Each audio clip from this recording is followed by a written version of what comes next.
Hello friends, welcome to Tamilselvi's channel. இன்றைக்கி நம்ம பார்க்க போகிறது ஈஸியான ஒரு ஸ்நாக் ரெசிபி தான். ஸ்வீட்டாக இருக்கும். இது லட்டு அதை மாதிரிலாம் நம்ம ரொம்ப நேரம் செலவழிக்க தேவையில்லை. இந்த லட்டு நம்ம அரிசி வச்சு தான் செய்ய போகிறோம். பொரி அரிசி செஞ்சு நம்ம அதில் இந்த லட்டு செய்ய போகிறோம். இது ஒரு 4-5 நாளைக்கு கெட்டு போகாத ஒரு ரெசிபி தான். நம்ம ஸ்டோர் பண்ணி வச்சு குழந்தைகளுக்கு கொடுக்கலாம். ரொம்ப ஹெல்த்தியான ஸ்நாக்ஸும் கூட. வாங்க எப்படி செய்யலாங்கிறத பார்க்கலாம்.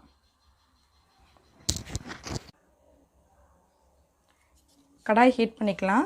அதில் 1 கப் அளவுக்கு அரிசி எடுத்திருக்கேன். இதை நம்ம பொரிச்சு எடுத்துக்கலாம். பொரி அரிசின்னு சொல்லுவோம்ல, அந்த அளவுக்கு பொரிச்சு எடுத்துக்கலாம். ஃபஸ்ட்டு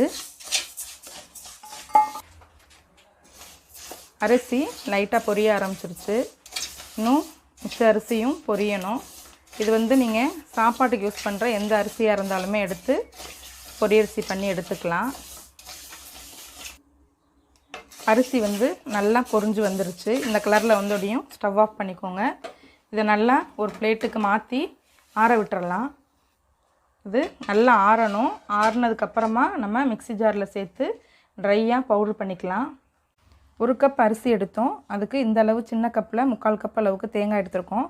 இதை ட்ரை ரோஸ்ட் பண்ணிக்கலாம்.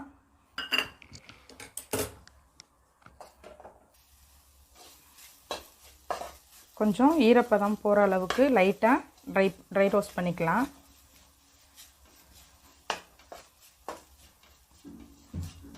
இந்த மாதிரி ட்ரை ரோஸ்ட் பண்ணி நம்ம இனிப்பு உருண்டையில் அந்த இதில் சேர்க்கும்போது நமக்கு 2-3 நாள் கூட நம்ம வச்சு சாப்பிட்லாம், கெட்டு போகாது. தேங்காய் நம்ம ஃப்ரெஷ்ஷாக அப்படியே அந்த ஈரப்பதத்தோடையே சேர்த்துட்டோம் அப்படின்னா மறுநாள் வச்சுருந்தோம் அப்படின்னா ஒரு மாதிரி ஸ்மெல் வர ஆரம்பிச்சிடும். அதனால் நம்ம இதை கொஞ்சம் அந்த ஈரப்பதம் போகிற அளவுக்கு லைட்டாக வதக்கிக்கலாம்.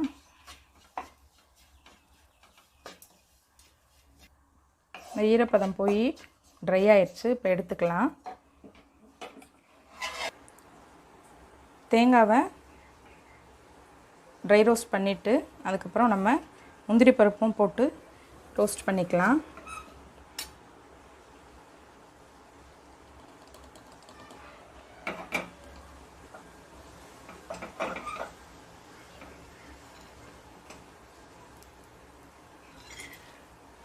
கொஞ்சம் சின்ன சின்னதாக உடைச்சி வச்சுருக்கோம். அதையும் சேர்த்து வறுத்துக்கலாம். இப்போ இதை அப்படியே ஆஃப் பண்ணிவிட்டு எடுத்து வச்சுக்கலாம். பொரியரிசி நல்லா ஆறிடுச்சு. இப்போ இதை பவுட்ரு பண்ணிக்கலாம். இதில் எந்த தண்ணி அதெல்லாம் சேர்க்க வேண்டாம். ட்ரையாக பவுட்ரு பண்ணிக்கோங்க. ரொம்ப நைஸாக வேண்டாம். நம்ம ரவை பதம் அந்த மாதிரி குருணை மாதிரி இருந்தால் போதுமானது. ரொம்ப பவுட்ரானால் நல்லா இருக்காது. இப்போ இந்த பதத்துக்கு அரைச்சி எடுத்துக்கோங்க. இப்போ நம்ம 1 கப்பு அரிசி எடுத்தோம். அதுக்கு சமமாகவே இந்த அதே கப் அளவுக்கு நாட்டு சக்கரை எடுத்துக்கிறேன்னா, உங்களுக்கு பிடிச்ச வெல்லம்னா விருப்பம் அப்படின்னா அதை கூட எடுத்துக்கலாம். இப்போ இதை கடாயில் சேர்த்துக்கலாம். 1 கப் சர்க்கரைக்கு அதே கப்பால் 2 கப் அளவு தண்ணி சேர்த்துக்கோங்க.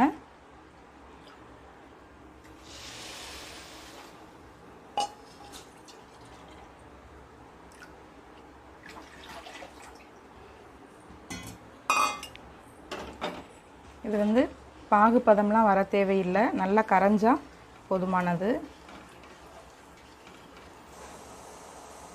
இப்போ நல்லா கரைஞ்சி நல்லா கொதி வர ஆரம்பிச்சிருச்சு. இந்த ஸ்டேஜில் நம்ம அரைச்சி வச்ச பொரியரிசி மாவை இதை கொஞ்சம் கொஞ்சமாக சேர்த்துக்கலாம். கொஞ்சம் கொஞ்சமாக சேர்த்து கிளறிக்கோங்க. டக்குன்னு இல்லாட்டி கட்டி ஆயிரும். சிம்மில் வச்சு கொஞ்சம் கொஞ்சமாக சேர்த்துக்கோங்க.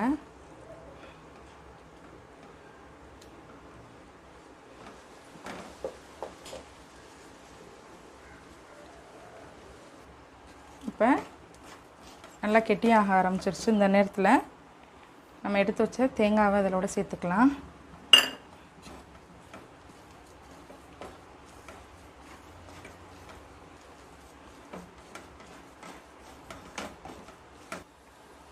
இப்போ தேங்காவை போட்டு கிளறினோடையும் நம்ம வறுத்து வச்ச முந்திரி நெய்யை அதோட அப்படியே சேர்த்துக்கலாம்.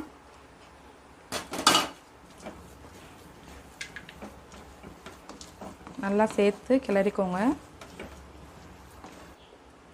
இப்போ ஒரு பிஞ்ச் அளவுக்கு ஏலக்காய் தூள் சேர்த்துக்கலாம். நல்லா சட்டியில் ஒட்டாமல் வந்துட்டுருக்கு. இன்னும் ஒரு நிமிஷம் அளவுக்கு கிளறிட்டு இதை அப்படியே ஆற வச்சு நம்ம உருண்டை பிடிக்கணும். இந்த மாதிரி வந்ததுக்கப்புறம் ஸ்டவ் ஆஃப் பண்ணிக்கலாம். இதை நல்லா ஆற வச்சுட்டு கொஞ்சம் வெதுன்னு இருக்கும்போது நம்ம உருண்டைகளாக பிடிச்சிக்கலாம். இப்போ இது கை பொறுக்கிற அளவுக்கு சூடு இருக்குது. இந்த மாதிரி இருக்கும்போதே நீங்கள் உருண்டைகளாக பிடிச்சிக்கோங்க. எந்த அளவு வேணுமோ அந்த அளவு எடுத்து பிடிச்சிக்கலாம். இந்த மாதிரி பிடிச்சாவே நல்லா லட்டு மாதிரி நல்லா உருண்டு வந்துடும். இப்போ இந்த மாதிரி பிடிச்சிட்டு தேங்காய் துருவலில் நல்லா அந்த மாதிரி பிரட்டி எடுத்துக்கோங்க. நீங்கள் உங்கள்கிட்ட டெசிகேட்டட் கோகோனட் இருந்துச்சுன்னா அதையும் எடுத்துக்கலாம். இதை நான் வீட்டிலே ப்ரிப்பேர் பண்ணது தான். நல்லா ட்ரையாக கோகோனட் நல்லா வறுத்துட்டு மிக்சியில் பவுடர் மாதிரி பண்ணி வச்சுருக்கேன். அந்த மாதிரியும் இருந்தால் வச்சுக்கோங்க. இந்த மாதிரி எடுத்துக்கலாம். இன்னொரு பால் செஞ்சு காமிக்கிறேன்.